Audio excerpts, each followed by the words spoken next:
जय श्री महाकाल। दुर्गा पूजा की और दुर्गाष्टमी की आपको अनंत हार्दिक शुभकामनाएं। आज हम आपको रावण वध के बारे में विस्तार से बताते हैं और रावण द्वारा दी गई लक्ष्मण जी को शिक्षा के बारे में भी बताएंगे। रावण वध के लिए हनुमान जी मृत्यु बाण का हरण कर चुके थे। रावण के मृत्यु बाण का हरण हनुमान जी ने कैसे किया, इसके बारे में मैंने पहले एक वीडियो बनाई है, जिसका लिंक आपको डिस्क्रिप्शन में मिल जाएगा। तो चलिए प्रारंभ करते हैं कृत्तिवास रामायण लंका कांड पेज नंबर 535। हनुमान जी ने बाण देकर रघुनाथ जी को प्रणाम किया। बड़े प्रेम से श्री राम ने हनुमान जी को गले लगाया। सारे वानर जय जय राम की ध्वनि करने लगे। कोई कहता है मारो मारो, तो कोई कहता है पकड़ो पकड़ो। श्री राम कहते हैं, अरे रावण, बैठे बैठे सोचता क्या है, आकर मुझसे लड़, देख तेरी मौत तेरे सिर पर सवार है। इतना कहकर श्री राम ने धनुष पर टंकार का शब्द किया। श्री राम और रावण में फिर से युद्ध छिड़ गया। बड़ा घनघोर युद्ध हुआ। भीषण रूप से क्रोधित होकर रावण अगणित बाणों की वर्षा करने लगा।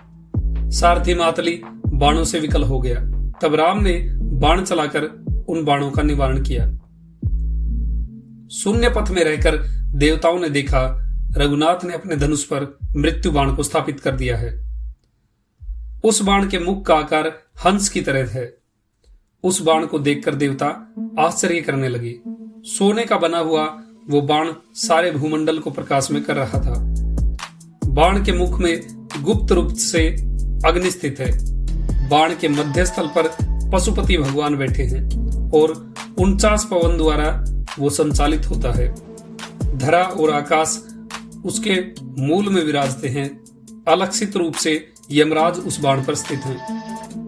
बाण के गर्जन से त्रिभुवन डर जाता है, पर्वत उखड़ जाते हैं और सागर उच्छ्वसित हो जाता है। उस कृष्ण वर्ण बाण की पूर्ण ज्योति क्षण भर में सारी वसुमती का विनाश कर सकती है, यानी संपूर्ण सृष्टि का विनाश कर सकती है। विभिन्न पुष्पमालाओं से उस बाण को सुसज्जित कर श्री रघुनाथ जी ने मंत्र पढ़कर पूजा करी। श्री रघुनाथ जी ने मंत्र बल से मृत्यु बाण साधा। बाण के मुख से धुआं निकलने लगा और ब्रह्म अग्नि जल उठी। महाशब्द करता हुआ वो बाण गरजने लगा।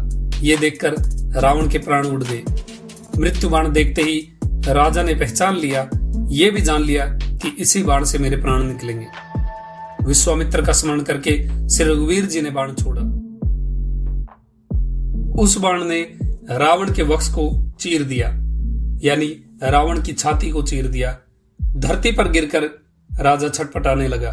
ब्रह्मा आदि देवता गगन मंडल में रहकर देखने लगे। सूर्य, चंद्र, कुबेर, वरुण, पुरंदर आदि सभी देवता इकट्ठे होकर आपस में बातचीत करने लगे। कोई कहता है अब रावण मर गया, उसके हाथ पैर नहीं हिल रहे हैं, अब निश्चय रूप से मर गया है। कोई कहता है रावण का कोई भी विश्वास नहीं है, ये दुष्ट कितने ही बार मरता है और फिर से जी उठता है। मेरा तो ऐसा विचार है कि ये छल से दुबका हुआ पड़ा है। क्या जाने इस बार अगर रावण नहीं मरा तो रावण के हाथों से हमारे प्राण नहीं बचेंगे। स्त्रु चिंता करने लगे कि जब तक रावण की चिता का धुआं नहीं निकलता तब तक निकट नहीं जाऊंगा। शिवदूत, विष्णुदूत सभी बार बार लौटकर चले जाते थे। सभी ये सोचकर कि ये जिंदा है निकट नहीं आ जाते थे। कोई तो रावण मर गया है कहकर हंसता, तो कोई जिंदा है जानकर त्रास से भाग खड़ा होता। कोई कहता रावण तो कितनी ही बार गिरा, 10 मुंड कट गए, फिर भी उसकी मृत्यु नहीं हुई। प्राचीन युग में वाल्मीकि जी ने लिखा था कि रावण रणस्थल पर महाशयन करेगा। पुराण में कहीं भी ऐसा नहीं लिखा गया है कि रावण मरेगा, अतः ऐसा ही विचार है कि ये मरा नहीं है। कौन सा देव है जो कहता कि रावण की मृत्यु होगी? किससे उसको अमर होने का वर प्राप्त हुआ? पुराण के अनुसार वाल्मीकि मुनि ने जाना कि रावण अजय के रूप में संसार में विख्यात होगा। इस भय से मुनि ने रावण की मृत्यु के बारे में नहीं लिखा कि कहीं रावण उसको देखकर रुष्ट न हो जाए। मन ही मन मुनि जानते थे कि रावण दुर्जय होगा, इसलिए प्रकट रूप से मृत्यु का लिखना उचित नहीं समझा। रावण की मृत्यु के विषय में मुनि ने संकेत से लिखा है। अब की बार रावण मरा, इसमें कोई संदेह नहीं है। देवता कुछ भी निश्चय न कर सके। ऐसे ही समय रघुनाथ ने मन ही मन सोचा, राजा दशानन मेरा परम भक्त है। श्राप से उसको राक्षस योनि प्राप्त हुई है। बाण की चोट से जर्जर होकर वो रणभूमि में पड़ा है, इसलिए मैं एक बार उसको जाकर दर्शन दूंगा। इसमें संदेह नहीं कि रावण अभी मरेगा।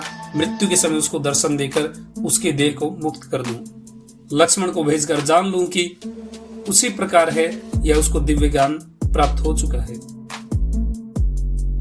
अगली वीडियो में हम आपको बताएंगे कि रावण ने लक्ष्मण जी को और श्री राम जी को क्या क्या बातें कही और क्या क्या अपने बारे में बताया।